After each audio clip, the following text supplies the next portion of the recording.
So I wasn't even sure if I was gonna make this video or talk about what happened with the fireworks in Salt Lake on the island of Oahu, since I made a video just this past week about fireworks. However, since people are talking about what to do about fireworks here in Hawaii, and it just seems to be on everyone's mind, what are we gonna do about it, solutions, things like that, I more so just wanted to talk about how I don't actually think things are gonna change. The same thing with fireworks in Hawaii happens every single year.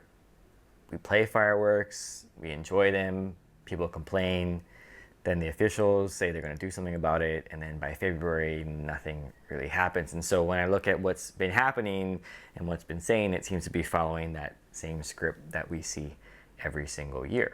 Even with good intentions, that just seems to be how it plays out. And there are also events of people getting injured as well.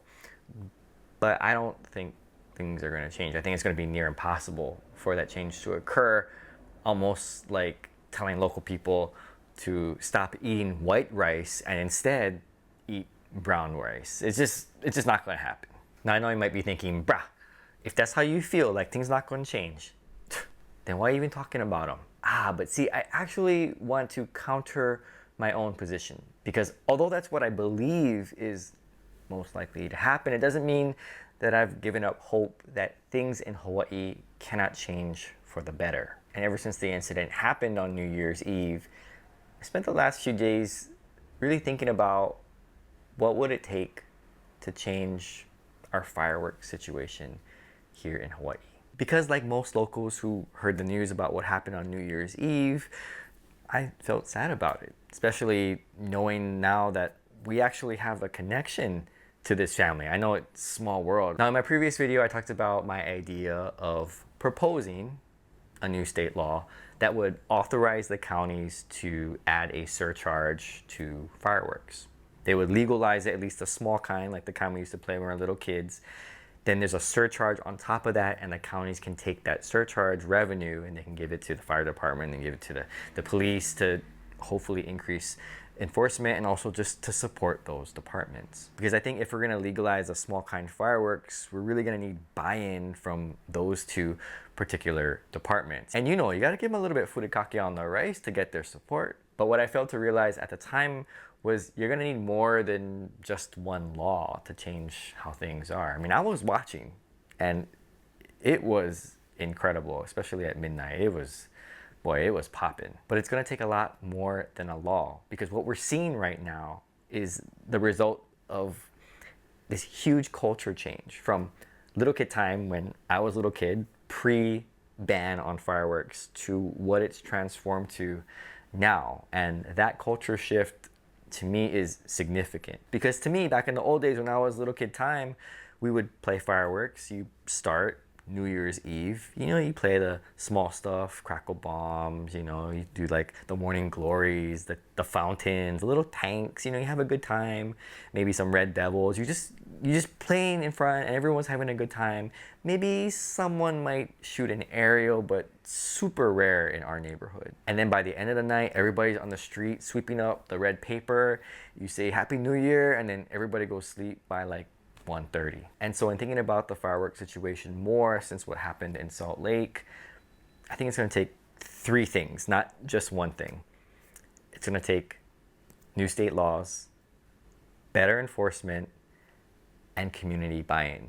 With community buy-in actually being the most important of those three things if firework play in Hawaii is ever going to change. And so because it's going to take this multi-prong approach, I thought I would just share my thoughts on this, because again, I've spent a lot of time thinking about what happened to the family and how we got here, just collectively as a state, how we got here. So first, let's talk about laws. I do believe that it would go a long way to pass a law to allow the counties to create the fireworks surcharge.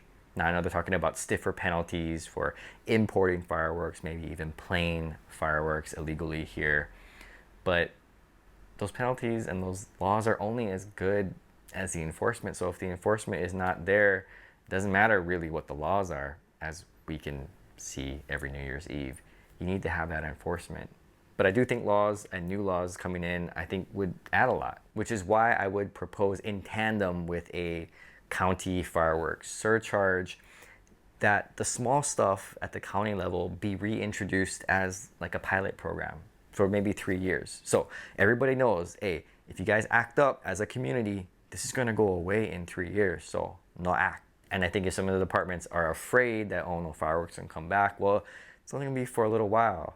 And who knows, they might change their mind once they start reeling in some of those surcharge monies for their departments. Now I know it'd be really hard to see the impact of legalizing some of the smaller fireworks in comparison to the aerials, because it's just so much going on.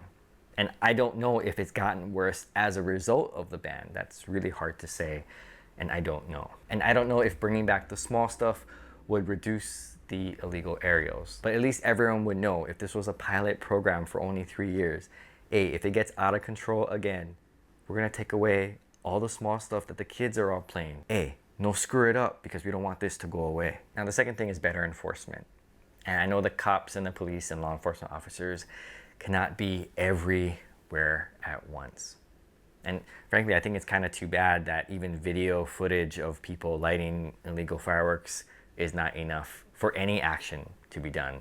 To me, it's very strange considering that other crimes, video footage is seemingly enough evidence. But of course, I'm not an attorney, I'm not a lawyer, I don't know how that works. But strange how for fireworks, it doesn't seem to do anything, because the officers have to catch them lighting it, and by the time they come, nobody's gonna be playing anything. I know the idea of a reward system or like a bounty system among residents has been tossed around. I don't think I'd support that though, because I think it would in fact turn people against each other. I mean, you can imagine, right? On New Year's Eve, if you like make some big bucks, you just drive around Waimanalo, Waipahu, Kalihi, Eva Beach, and all you're doing is just, with the camera, you're just taking videos and you send it off to the police, and then you collect all this money. Whew, bruh, that's one nice business. I mean, kind of a funny way to make money, but I could see that happening. Instead, I think we need to get more serious with the law enforcement personnel and them actually enforcing the laws that are in place. And I'm not sure what it's gonna take. And that's why I think maybe having a bounty system amongst the department might make a little bit more sense. Sort of like maybe a quota, where if they catch certain people, maybe that particular officer gets a certain percentage or a certain amount of money that might incentivize them actually giving out tickets. And I think to help motivate the officers, these rewards, bonuses, what you want to call them, need to be pretty significant. And it's sad that it has to be that significant, but I think that will help motivate some of these officers to really go out there and search and give out these tickets.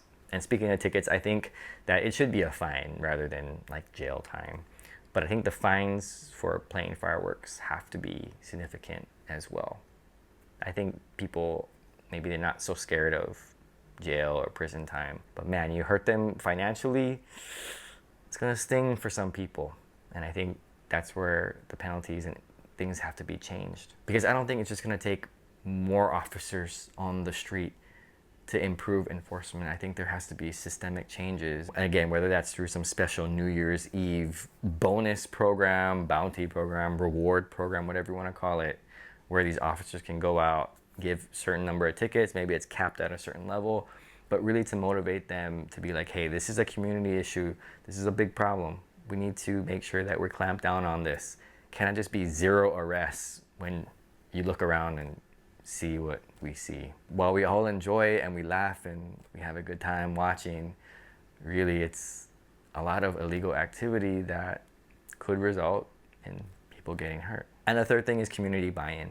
And this is by far the most important, because you can pass all the laws, you can change all the enforcement, but if the local community, if us locals don't buy into this change, it's just not gonna work. Like, we as locals gotta sort of take more responsibility of what's happening in our own communities, like our own street, our own block, kind of like back in the old days, right? Everybody would play, you know, and then midnight happens, bah, everyone's chain goes off, you all say Happy New Year's, you go hug each other, everybody's clean up, and then it's over. That's it. And if you get caught playing after like 1 or 2 o'clock or the next morning, bro, you're gonna have auntie over there screaming at you, hey, knock it off. And you knew you gotta knock it off. So I really think that there needs to be more of this community level responsibility. And some might argue that, well, since a lot of locals are leaving Hawaii because things are getting expensive, that maybe these neighborhoods are changing, that longtime residents of these communities are not there, and that new people are moving in, and so they don't get the culture, they don't understand that type of community, and maybe they're a lot more segmented communities than there were in the past. But I think that if the laws are stronger and enforcement is better, it will empower these communities to want to speak up. So if the auntie is scolding you, bruh, you can listen, because you know if not, she won't call the cops and they're actually going to do something. And I think if the smaller fireworks were brought back, you'd see a lot more families, a lot more little kids out there, and then you have more of that FaceTime. Because right now, not that many fireworks like they used to before unless you get a permit. And what that's done is I think it's brought a lot of people inside the homes. And sure, you know, we go inside the house and we look through the window, oh wow, look nice. But it's not like the old days where you're out there playing with your kids, your grandkids, and everyone's outside talking story and sort of policing what people are doing. And so again, bringing back some of that small stuff I think will help sort of build these communities, these streets, these blocks like they used to. And no single law is gonna do this. No single change in law enforcement is gonna do this. I really think it's gonna take all three of those things, with community buy-in being the most important. We as locals gotta just decide, hey, okay, what we saw on New Year's Eve, what happened to that family, yeah, that should never happen. That's not safe. That's not how we want to celebrate as a state, as neighborhoods, as community. Like, that's not what we want to happen. So again, realistically, I don't think much will change this year. I know it's a real big deal now, but give it 3 weeks, 4 weeks, and Hawaii, you're gonna move on to whatever's next. But I do think there's a chance and there's a hope that maybe not this year, but hopefully soon, there could be a change.